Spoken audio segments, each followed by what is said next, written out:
right, everyone, welcome back in. It's another episode of the Wobcast 2.0. It's yours truly, Wobby, joined as usual by my partner and co-host Gyles, here to break down the Vikings-Eagles. Disappointing loss for the Minnesota Vikings. Maybe predictable for some of you, but disappointing nonetheless, as the Vikings dropped to 0-2. But we're also here to preview the next man up, and for the Minnesota Vikings, that's the Los Angeles Chargers, who come to US Bank Stadium next Sunday as both teams look to recover from an 0-2 start. So lots to get to, lots to break down. Let's bring Gyles in to help us do it. Hey, bud, how's it going? Hey. A little painful Monday here after a loss. 0-2 is not a great place to start your season, but that being said, we'll get into it. There's a lot of good things to like. There's obviously major cleanup that needs to happen a lot across a few different categories, but they might actually be a good team underneath it all, but not a good look from a PR standpoint. Yeah, well, let's explore that, Gyles. Hey, look, let's turn over a new leaf. I mean, we're starting anew for me. This will be the first Vikings game as I'm in my 40s, because I had my 40th birthday over the weekend. You were on hand to help me celebrate it in surprise style. So thank you for doing that. You did a great job making your way around the room to some unfamiliar faces, all of whom are Vikings fans.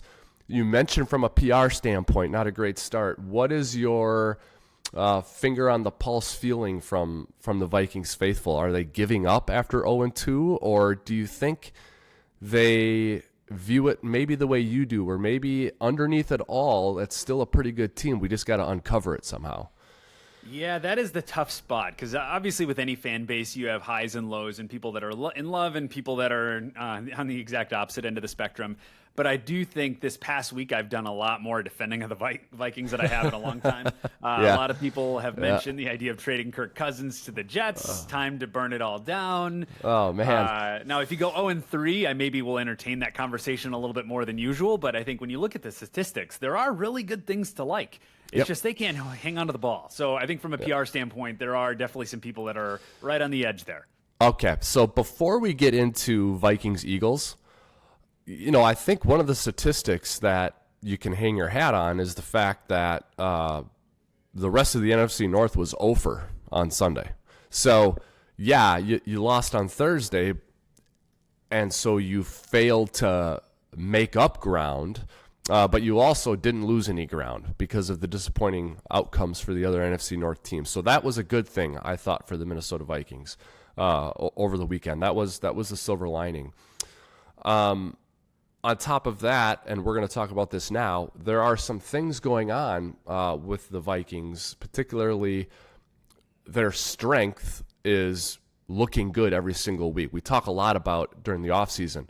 Are you focusing on pulling the floor up or pushing your ceiling higher, right? And the Vikings' strength is carrying the water. I think you're in a worse position, Gyles, if you're 0-2 and struggling because your bread and butter isn't your bread and butter. That is not happening here for the Minnesota Vikings. You look at that game against the Eagles, Gyles. Cousins, Jefferson, Hockenson, Addison. They continue to shine. 26 targets for Addison, Hockenson, Jefferson, 21 catches. 21 catches on 26 targets for 297 yards and 3 touchdowns. And I will also note, you maybe will punch holes in this a little bit with PFF data, but Cousins sacked only twice on the 44 dropbacks. Mm-hmm. I mean, we can anecdotally point out some plays we didn't like, but at the end of the day, when the quarterback is going down with the football just twice in 44 dropbacks against the Eagles front, I mean, you can win with that. So absolutely you can. You scored 28 points on the road against an elite defense in a short week. You can hang your hat on Kirk Cousins and this passing offense. So I think that aside from the rest of the NFC North losing, to me, a silver lining from this past week for the Vikings is the continued greatness from that group of players. I could not agree more. I think if you have to pin the loss on any two things, it's turnover and time of possession. Because when you look at Kirk Cousins, you can make an argument this is one of his best games of his entire career. As a low-key happening, I feel like there was far too many things that went wrong where it overshadowed Kirk's performance. And I mean that not even to come to Kirk's defense. It's meant to identify what actually went wrong here. Because, like you mentioned, when things don't go right, is it because you have a bad team and you're the Texans now, or things went wrong and you just happen to lose the game?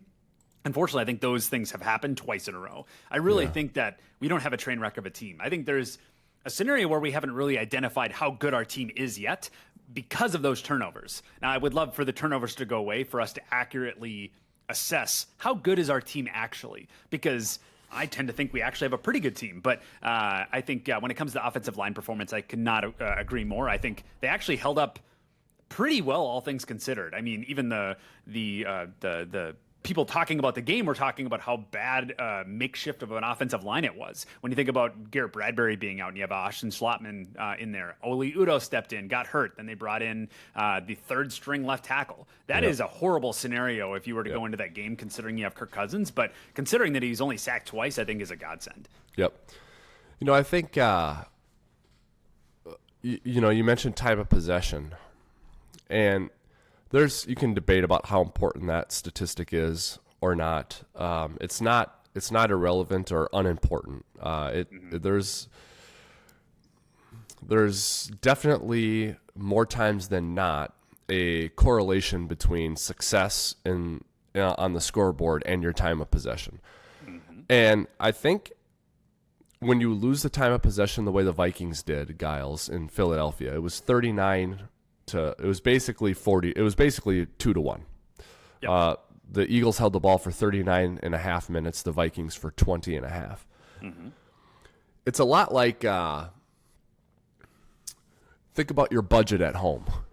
It's okay. It's like you're running out of money. You're short on this. It's not just like we got to make more money.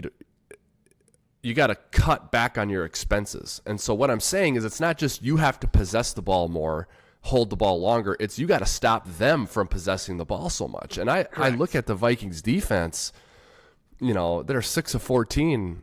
The Eagles were 6 of 14 on third downs, which is 43%. There were times, which is not terrible, but there were times in the Mike Zimmer era where the opponent wouldn't convert in a game on third down, or they'd convert once or twice on third down. Yep.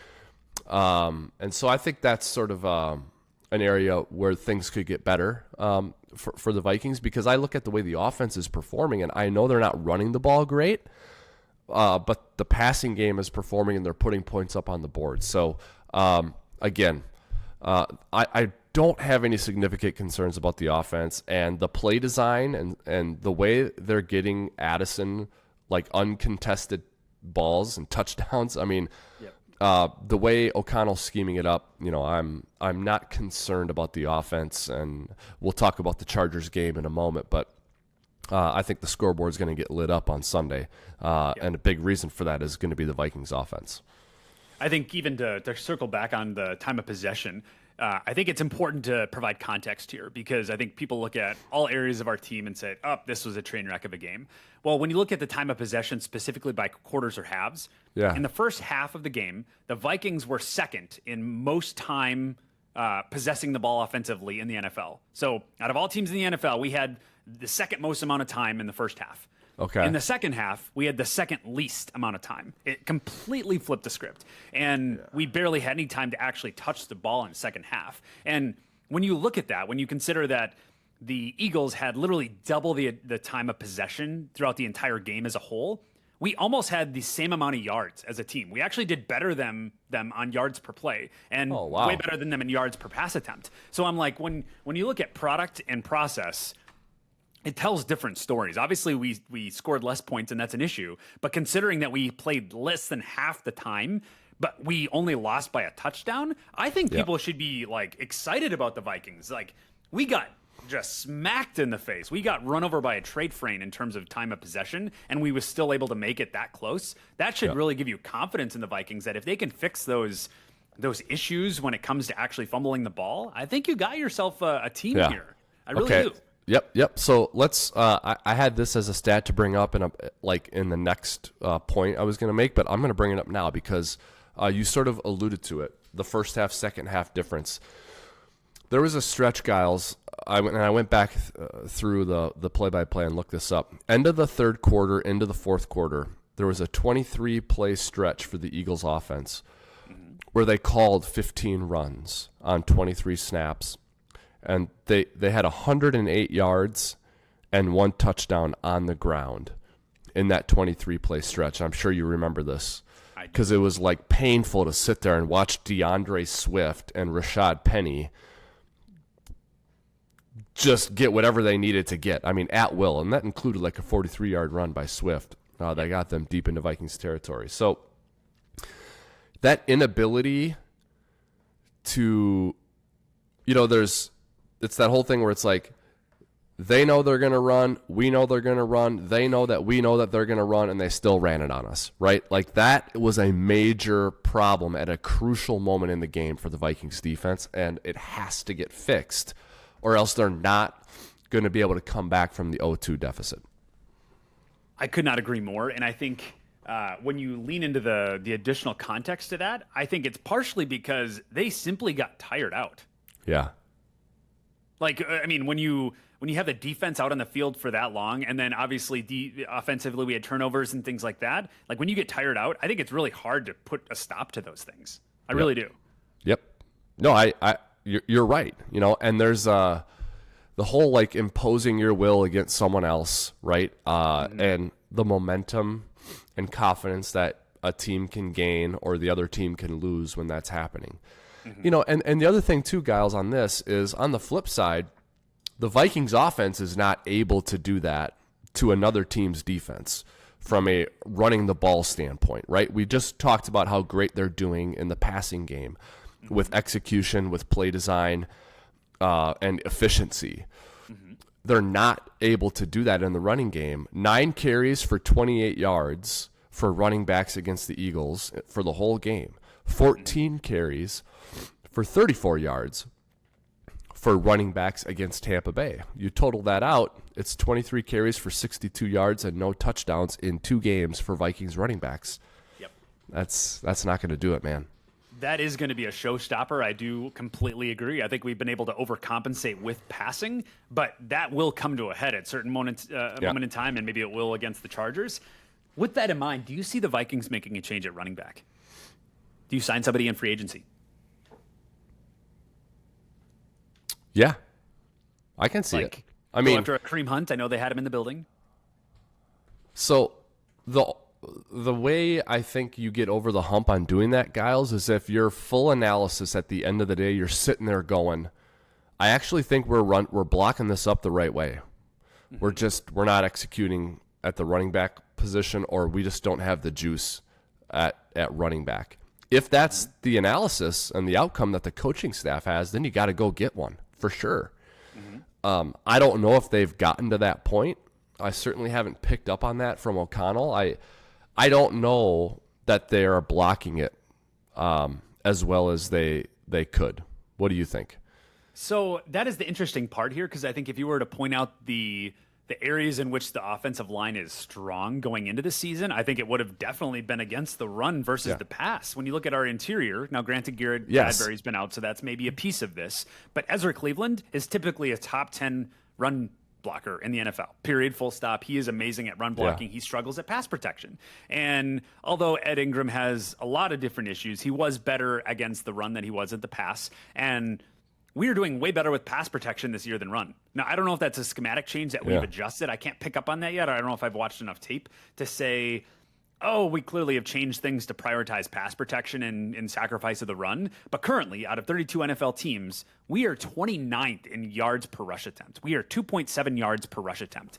In contrast, San Fran is at number 1. They're at 5.6 yards per rush, right behind the Jets, Cleveland, and then Buffalo for the top 4. And then Philadelphia is top 5. And all of them are between 4.9 and 5.6 yards per carry.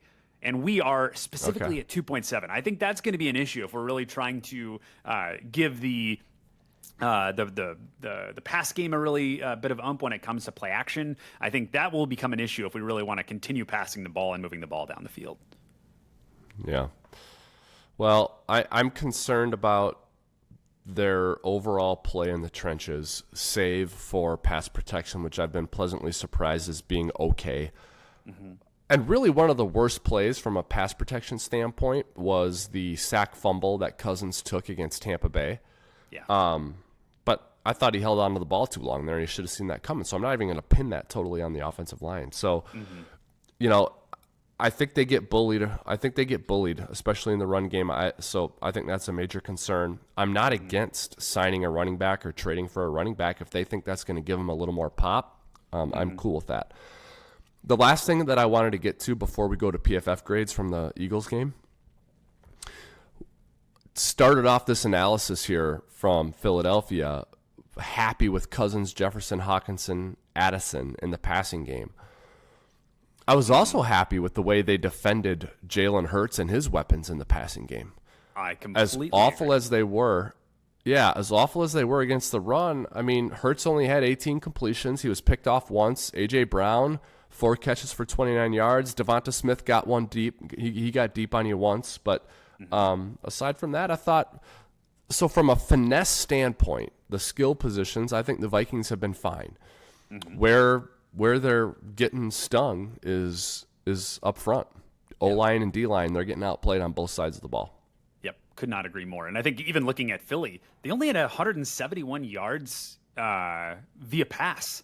Like they did not throw the ball at all. Versus, I mean, we passed the ball double the amount. So I completely agree about containing Jalen Hurts. I think we'll get into the PFF grades, but I think there was a certain player that was able to keep that and contain something that we may have mentioned last week. But I completely agree. The trench is where this really hurt. Yeah. All right, let's do that, Gyles. Let's the way we sort of analyzed it there was high level game flow. What's the narrative? But let's get into the science and the data. What's PFF telling us happened from the Eagles game on Thursday night? Yeah, absolutely. Well, let's start on the defense because that's what we're talking about. Anybody that stood out to you? Let's talk about the top 5 players according to PFF because I think there's things to like. There are things that maybe need to improve a little bit if you're looking at the top 5 and then the bottom 5. But who do you think are the best players that really showed up and showed out?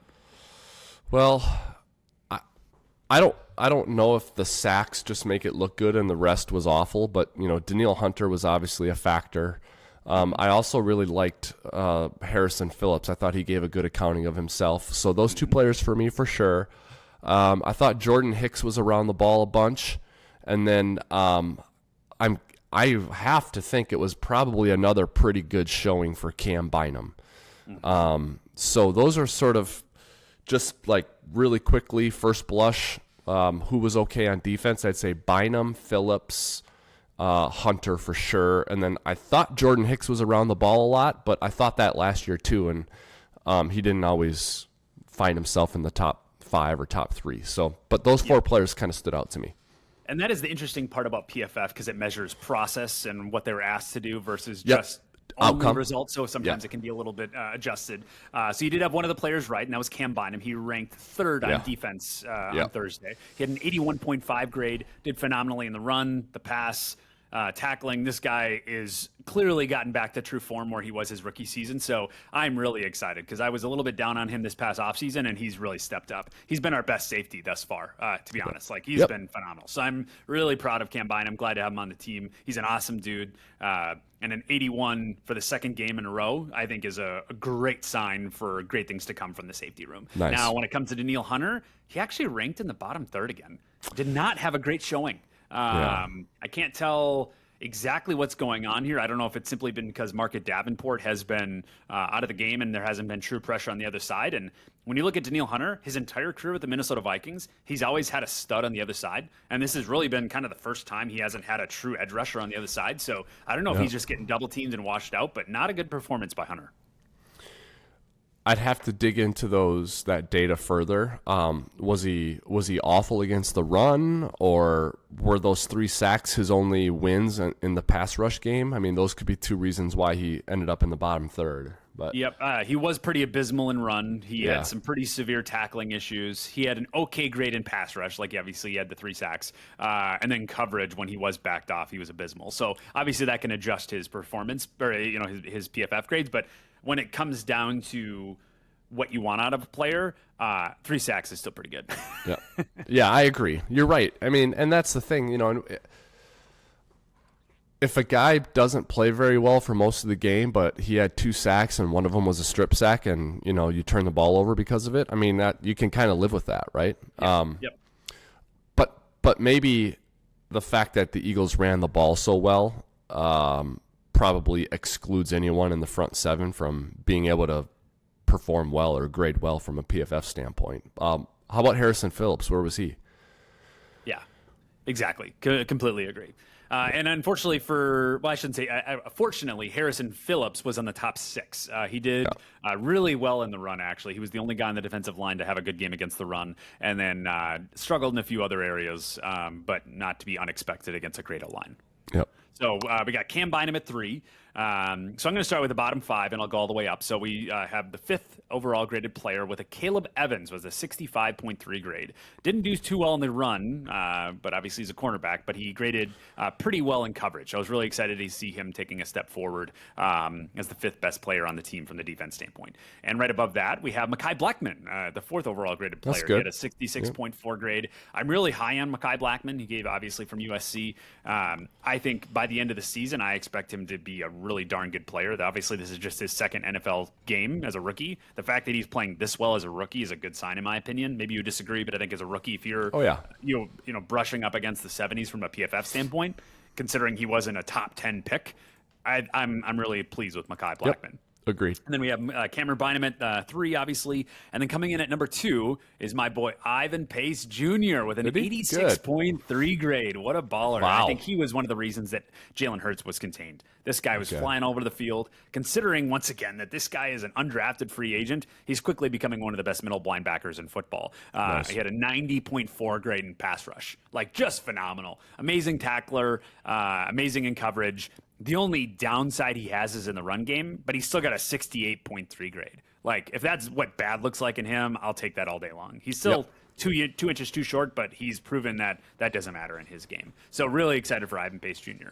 And the number 1 graded player on defense, unfortunately came because of an injury with Theo Jackson. Came in at a 93.7 grade. I think good for him. He's kind of like not a household name when it comes to safeties in Minnesota Vikings territory. But the fact that he was able to make it on the field, like one of the first plays that he was on the field, he got scorched by that deep ball. And I don't think it ended up right away as a touchdown, but it eventually became a touchdown. Yep. And I think he turned around and was phenomenal. He obviously got that pick. That helps things. But he was a relatively shut down safety. So really excited for Theo Jackson. And this kind of references our episode from a few weeks ago that we have a really great safety room. It's pretty deep. When we're getting down to that level and you're putting Theo Jackson in the game and he still ends up with a 93.7 grade, that's really exciting. Yep. But on the flip side, not to be too negative, the fact that your 3rd or 4th string safety was your highest ranked PFF graded player does not speak volumes about the rest of your team. For the other guys. Yeah. So unfortunately, the bottom 5, you got Brian Asamoah coming in at a 46.7 grade. Did not have another good game. He only played like 9 snaps on the run and like 4 in coverage. So didn't play a ton, but did also not do well. So unfortunate with Brian Asamoah. Brian Murphy Jr. also got washed out. He got scorched in some tackling, was not good in the run, and was meh in coverage. So not a great showing by Brian Murphy Jr. So hopefully we can see that improve. Kyrie's Tonga also did not have a good game. Dean Lowry and Pat Jones were the bottom 2. Pat Jones, unfortunately, had a 29.7 grade. That's grounds for removal off the field, in my opinion, if you're getting down to that category. All due respect, he's a physical freak, but lacks some fundamentals and technique. So I think it's time that maybe we need to make a change at that realm, especially with Marcus Davenport, because obviously both Christian Darrisaw and Marcus Davenport, both of those players were active on game day, but because of injury, were forced to sit on the sidelines. All righty. That group going to be challenged on Sunday against the Chargers because it's a team with another good set of skill position players, particularly if Austin Eckler is healthy. So need a couple of those guys in the bottom 5 to lift themselves up, and it's a little all hands on deck challenge here for the Vikings defense going into the Chargers game at 0-2 and needing to slow down a really good offense. All right, let's go to offense and the PFF grades. Yeah, well, last thing before I go to the offense, I think on Oh, yeah. defense, it is important to note that I think we had a pretty good first half of the game. I think we were pretty stout against the run, actually, in a lot of respects, and then we simply let time and possession get away from us, and then we had to adjust, and we got really tired. So I do think, although we're not the shutdown defense, Legion of Boom style from Seattle, I do think we're average. I do think we're an improvement off of what we were last year. So if we can at least keep the game close and we don't let things get running away from us, I think we'll be okay defensively. Yeah. So moving on to offense, who do you think showed up? Top 5 players. Start shooting. Jefferson, Addison, O'Neal, Hawkinson, Cousins. That is a great set. Jordan Addison was 7th. Still did pretty good. I think there's an opportunity for him to take another step forward. I think he's still kind of in that WR3 category, so I'm really hoping that, considering some of the issues with KJ Osborne, which we'll get to here in a second, I think Jordan Addison might be getting elevated up the depth chart into WR2. So I think when you're playing 12 personnel sets, I really do hope that Addison is added into that set. So really excited to see what we can do with Jordan Addison. He's had a really good showing for the first 2 games of his NFL career. Starting with number 5, though, we do have TJ Hawkinson. He had a 75.5 grade. Did great. He had a little bit of a struggle against the pass in terms of pass blocking, but in every other category, he was doing really, really well. So the fact that he's top 5 player is to be what I expected, considering his payday and his contributions to our offense. And then number 4 coming in with Brian O'Neill, ended the day at a 75.6 grade. I believe, if I remember correctly, he's only had 1 pressure in the entire 2 games that we played, which is number 1 in the NFL across all tackles, left and right. He has very quickly gotten back to true form after his injury, which I'm really, really excited for. So once we can get Christian Darrisaw back, there's a chance that we end the year. Now, this is maybe a bold take, but hear it. We end the year with 2 top 5 tackles. Sure. I really do. I can see that. Christian Darrisaw is one of the best tackles in the NFL. I love him. And Brian O'Neill was always like fringe top 10 in my opinion, but now he's gotten better. He really has. So really, really excited about that. And coming in at 3 is Josh Oliver at a 78.8 grade. Honestly, I think he could be a top 10, maybe even a top 5 tight end by the end of the year. I'm really, really excited about him. I think there's a chance that he ends the year better than TJ Hawkinson. I really do. He's a better blocker, and when targeted, I actually think he's pretty good. Josh Oliver has proven to be one of the best additions of the offseason. So really, really excited about his performance. Good at run blocking, pass blocking, and receiving. Yeah, I think he's I won't be surprised either if he's a guy whose PFF grade is among the best tight ends in the league when the season's over, because he does things, he allows you to do things as an offense that make it hard to guard you. Yes. And there's really no point on the field in which you would because you're at this point in the field, you can't use him. Mm-hmm. I mean, I think he'd be great in the red zone because you can bulk up and have 2 or 3 tight ends on the field and he can block for you, or you can go play action with him. Mm-hmm. I think if it's a 4-minute situation, you've got a 10-point lead or a 7-point lead with 3.5 minutes to go. You want him on the field in your 4-minute. I think he's a really versatile player, and he's probably one of those guys that almost never makes a catastrophic or bad mistake. So. Mm-hmm. Agreed. Yeah, he's always a solid Mr. Consistency. Yeah, completely agree. And the guy throwing in the ball comes in at number 2, Kirky boy. Kirk O'Chains, Mr. fourth quarter comeback himself. Unfortunately, that didn't happen this last week, but he did end the year end the game at an 83.1 grade. Like I said, I did think this is one of his better games of his career, considering how much he was getting pressured. Although he didn't get sacked a ton, there was definitely some pressure. And with the time of possession, considering what we were able to do offensively, I think he actually showed up pretty well. Now, obviously, we didn't win the game, so we need to improve those turnovers. But Kirk, I think, is starting to hit his stride if we can keep our hands on the ball. And then, obviously, coming in at number 1 is the best non-quarterback in the NFL, Justin Jefferson. Came in at a 90.0 grade, played every single snap, and did it phenomenally. Aside from the very weird snafu and the touchback play, he played phenomenally. That should have been a touchdown. Unfortunately, the ball didn't land where we wanted it to be. I do think that play will be what changes the rule. I think this upcoming offseason, the NFL will meet as an organization, and they're going to look back to that specific play. Really? Say, let's get rid of that rule. That's stupid. Okay. Interesting. You disagree? That it'll get changed, or Yeah. that it's a dumb rule. Well, both. But tell me I'm wrong. I don't know. I mean, give me a reason to think about it the other way. Well, I don't mind the rule. Okay. It's like it's one of the rules that has it. It's one of the like significantly consequential rules in the league that favors the defense. There aren't Yep. many of those, right? More times than not,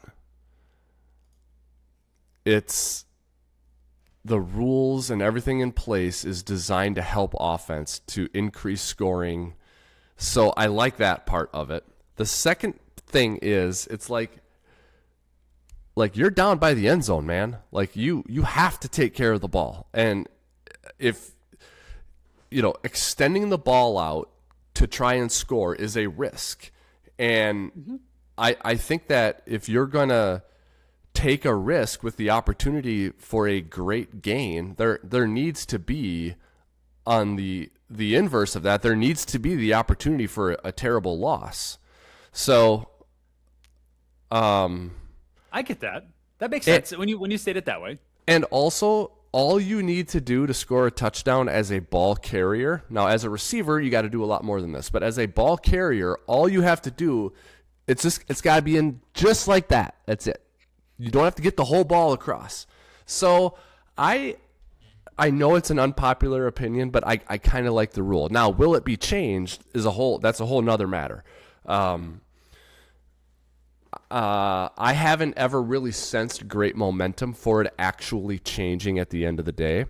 But it would help the offense. It would increase scoring, and owners are very much influenced by that. So Yep. I could see it changing.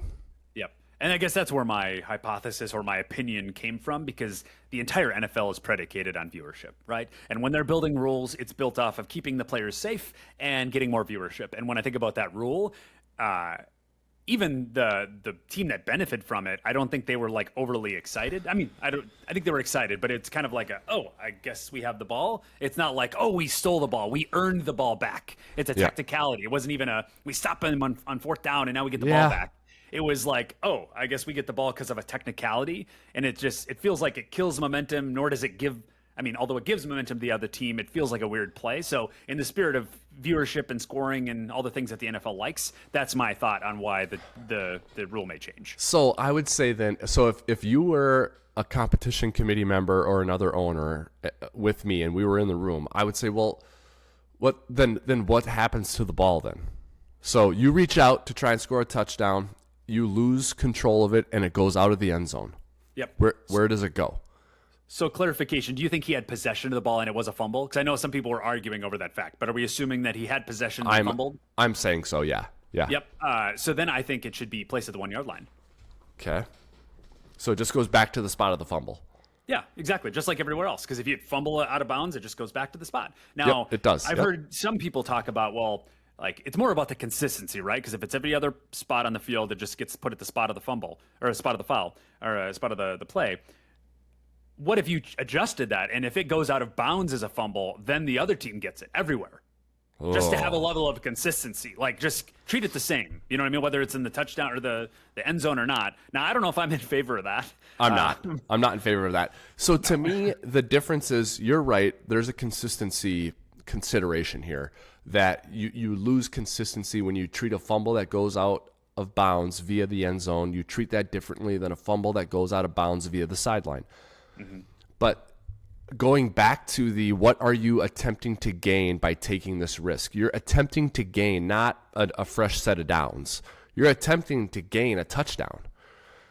Yeah, so, or at least a shot at it, right? I mean, it could result in a field goal, but at least it keeps the offense on the field. So it's like if you lose a ball through the end zone, and your only negative consequences, the ball just goes back. Like you can be more cavalier and riskier with that. You can reach the ball out and flail it and not worry about losing possession of it by it going through the end zone. So I think the high stakes nature of what you gain by extending the ball to try and score has to be counteracted by the high stakes, the risk that you can incur by losing it. So I You like could it. make the same argument on like a first down, right? If you're extending, trying to get a first down and then you fumble, you still get the ball back, right? Now, granted, if it's fourth down, then you're gone, but that's a whole other set of rules. Yeah. I get both sides. I do think it will be a play that's reviewed in the offseason to discuss how do we put the most productive and like enjoyable to watch football game on the field. Exactly. And that is what it should come down to, right? I mean, player safety and fan experience. Those are the two things that have to govern the rules of your game. So full stop. Yeah. But ultimately, Justin Jefferson, other than that play where he obviously, you can make an argument he lost the game there because it really was a 10-point shift after that. That was a big reason we lost the game.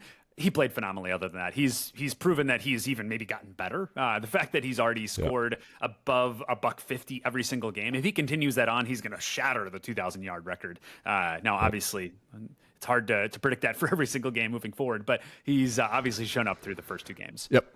All right. Interesting. Anything else that we should make sure we hit before we move on to Chargers, Vikings?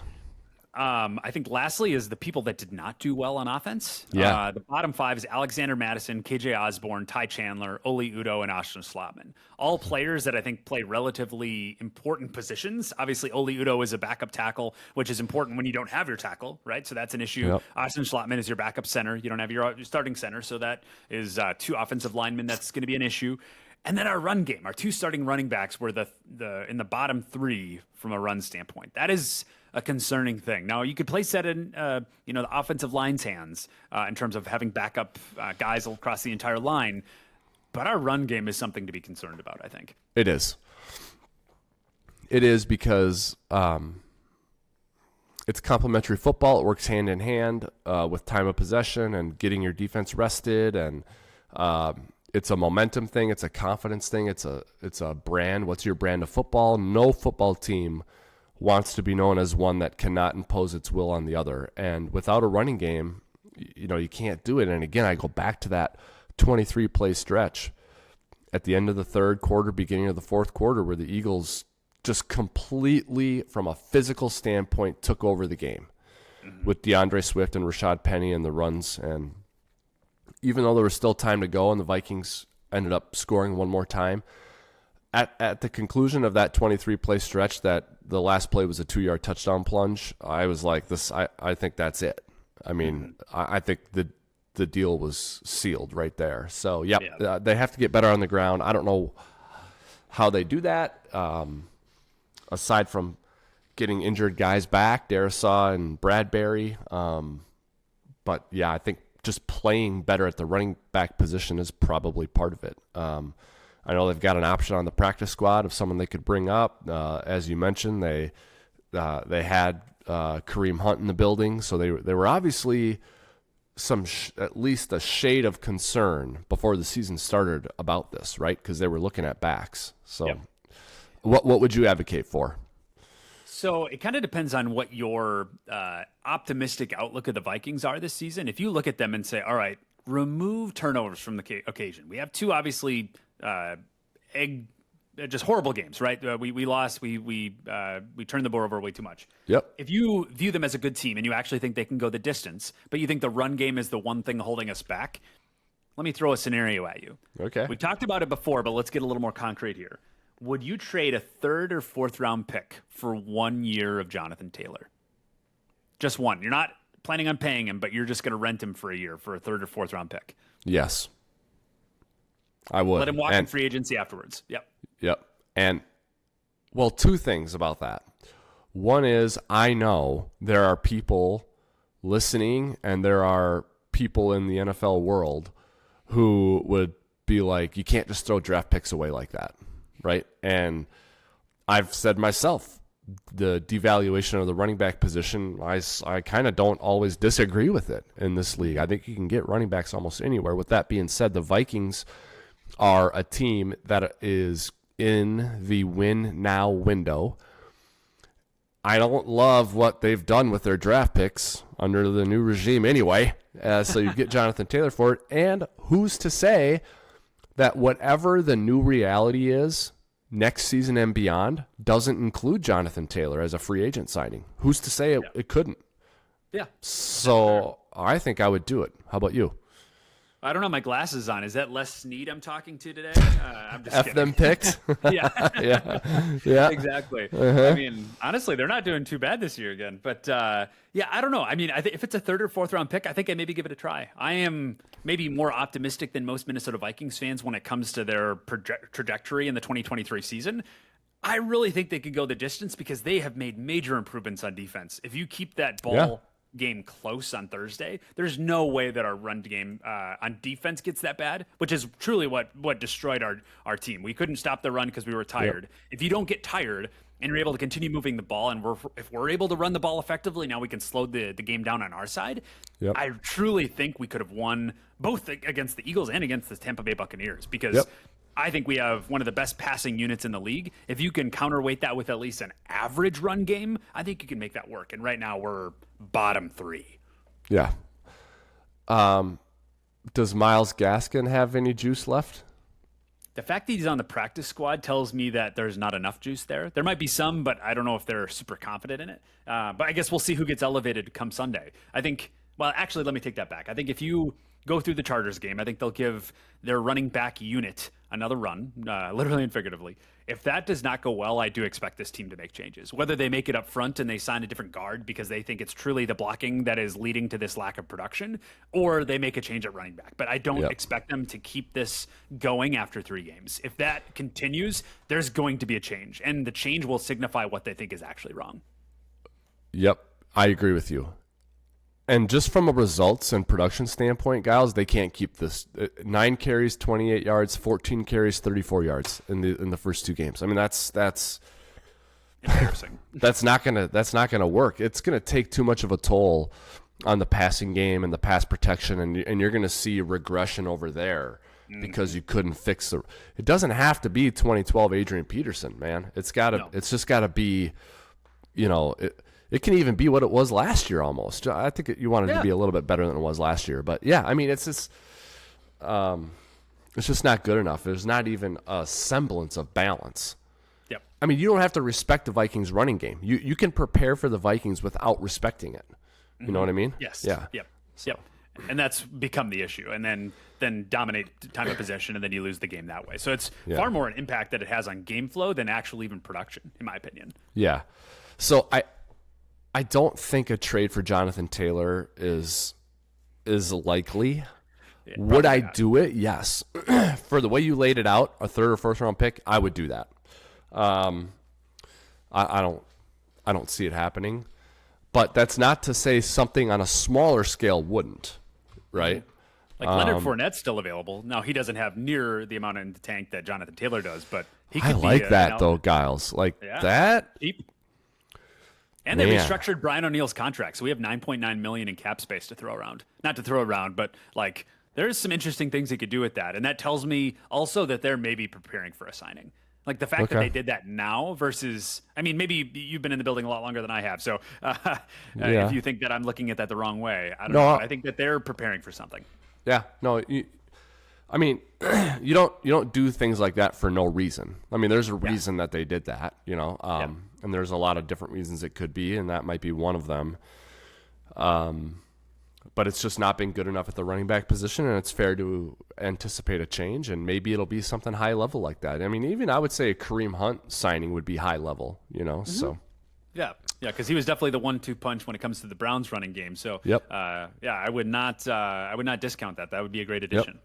And let's transition and talk about the Chargers game by mentioning they have one of the better dual threat all-purpose running backs in the National Football League, and look what it does for their offense. And he was missing last week as the Chargers dropped a game to the Tennessee Titans. So we're going to get a first-hand, up-close, front-row seat look at, assuming Eckler makes it back to the lineup, at what a talented running back can do for an offense, as the Los Angeles Chargers come to U.S. Bank Stadium on Sunday to face the Minnesota Vikings. Now, odds makers Gyles have installed this game as a pick'em for Vikings Chargers, a pick'em contest with a point total of 52.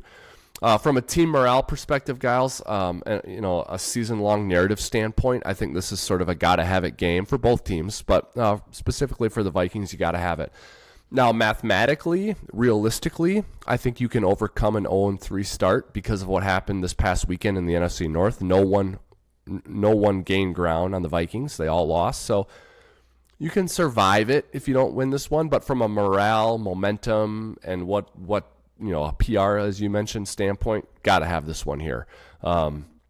So who are these Los Angeles Chargers? Well, their head coach is Brandon Staley, who's defensive-minded.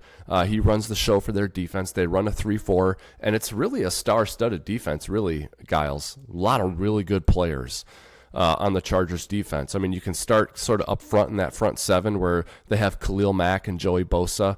In the back end, they have Derwin James and J.C. Jackson, Asante Samuel Jr., and in the middle, of course, they have Eric Kendricks, who also missed the game against the Tennessee Titans.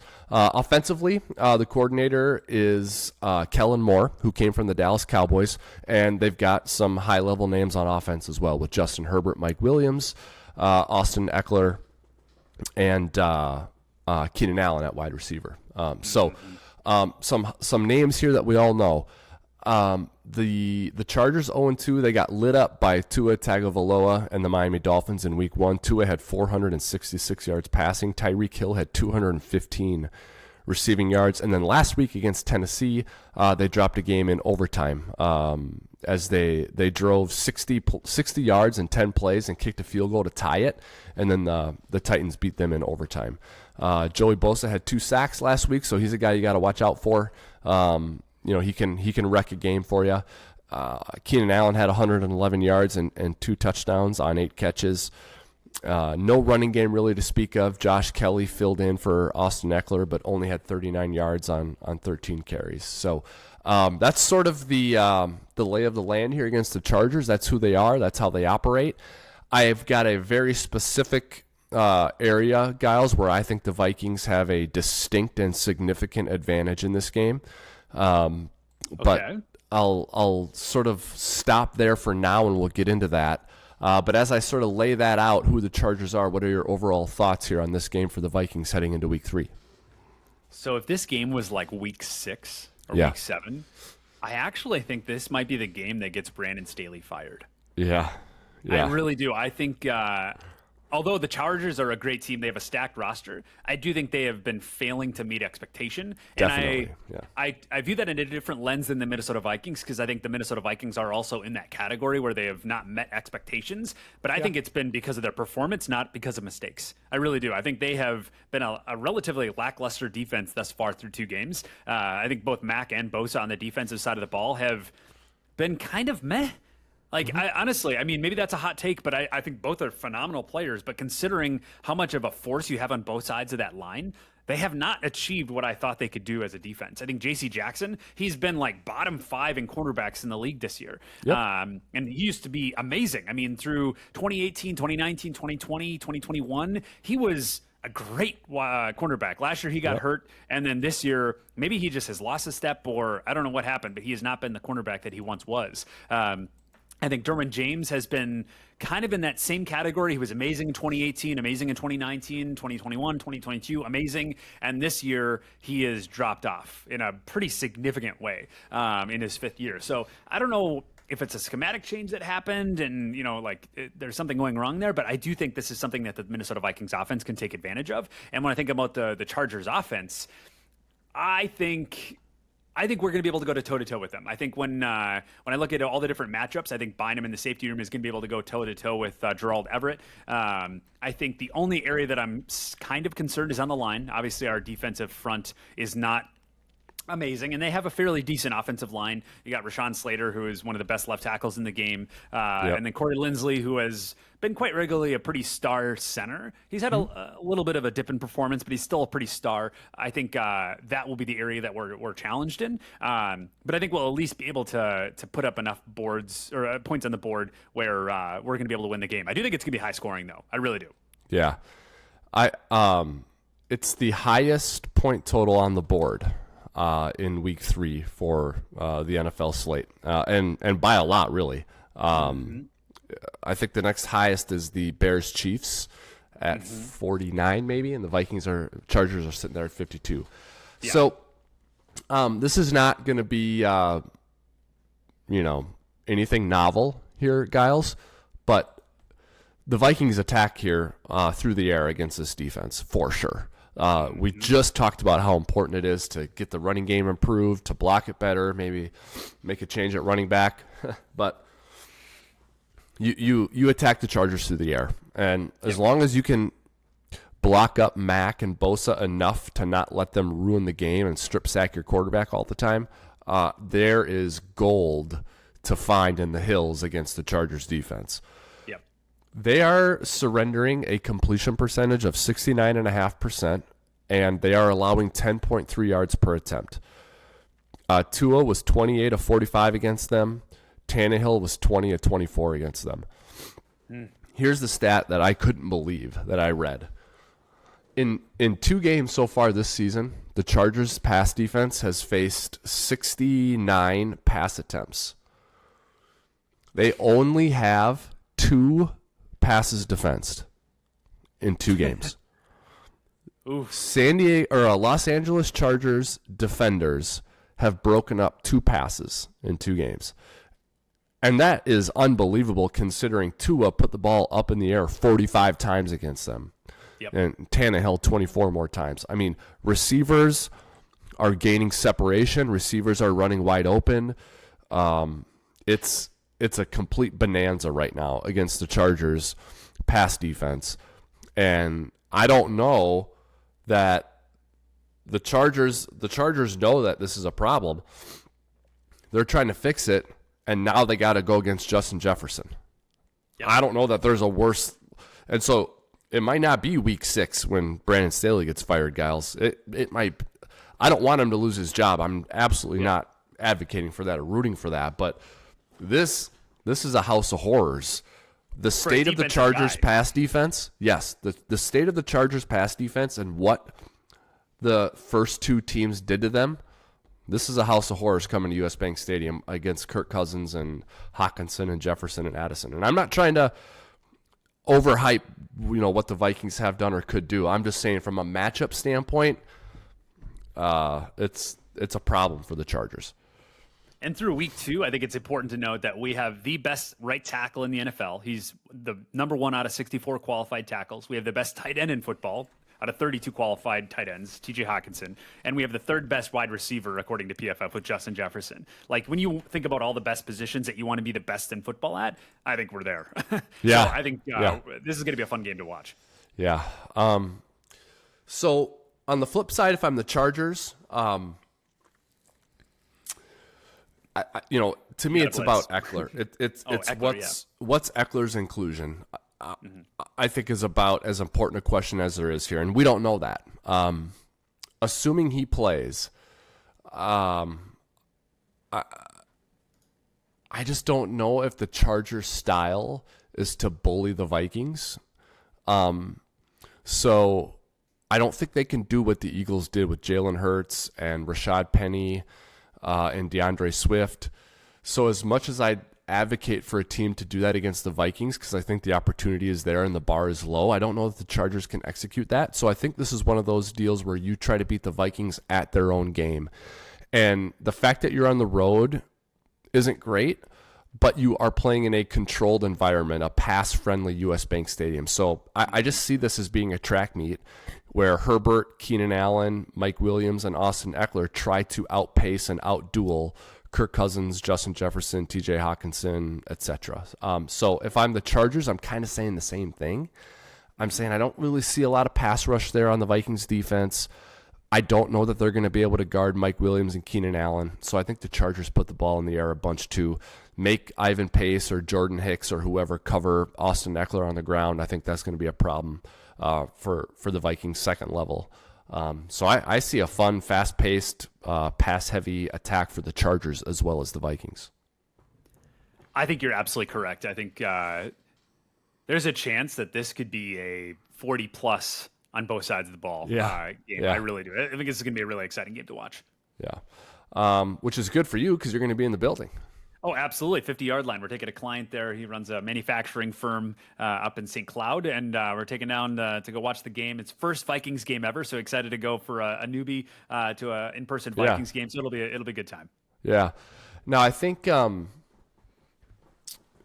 you got a chance to even the season out, Gyles, because I'm not gonna totally discount the Carolina Panthers, but that's who you play in Week 4, and we get to see them play. We're recording this on Monday morning, so we're gonna watch the Carolina Panthers play the New Orleans Saints tonight.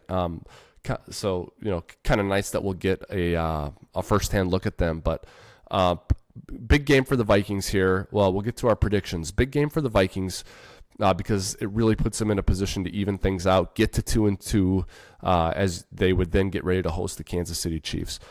I'm not going to go quite as high as I think you're going to go here. I'm going to say 31-22, the Vikings win. I think they'll score 4 touchdowns and tack on a field goal at some point, and get to 31 points and defeat the Los Angeles Chargers. So I think we'll get 2 or 3 touchdowns in this game. But I think it'll be just too much. I think the Chargers are reeling. I think they're banged up, and I don't believe in their ability as a defense to stop the Vikings offense. So 31-22, I have the Vikings getting into the correct column in the win-loss ledger. They get into the left side. They get a win. Move to 1-2 with their eyes on Carolina, trying to get to 2-2. What say you? Yeah, this is a really tough one because there's what I think they should do and what I think they will do, right? And I think Kevin O'Connell definitely has spoken publicly about wanting to get the run game going more, but I also think he's a very driven person that does not like losing, and this is the first time in his entire career at the Vikings that he's lost 2 in a row. So the fact that he has done that, I think he's going to come in with a little chip on his shoulder. Yeah. And I don't think our run game is good enough to try to slow the game down. So I think he knows that he's going to have to be a track meet here. But I also think, the matchup is kind of an interesting one. So maybe they won't score 40 points. So I think my final prediction will be 37-31 Vikings. Ooh, that'll be a fun one. That'll be a fun one. So in both of our predictions, the over cashes. So if anyone out there has a gambling bent to them, we're predicting the over in that Vikings-Chargers contest. Alrighty, I think that's about all the damage we can do. Anything we left on the table, or are we good to go? If any Minnesota Vikings players are listening right now, please hold on to the ball when come Sunday. That would help. That would help. Hey, in a track meet, lost possessions matter. You don't want to lose any possessions in this game. You're going to need all the points you can get. They will not be at a premium. Points aplenty. Hopefully the Vikings end the game with more than the Chargers. So that's going to do it for this episode of the Wobcast 2.0. Make sure you like, subscribe, watch, and listen to the Wobcast wherever you do that with all your other favorite football content, especially podcasts, Google Play, Apple Podcasts, Spotify, and we're also on YouTube. So you can watch us and tune in as well as listen to us. Love it when you guys join the conversation, so please continue to do that. On behalf of Gyles, this is Wobby signing off for now. Vikings Chargers noon on Sunday. Excited to break it all down and react to it next week with Gyles. Until then, Skol Vikings.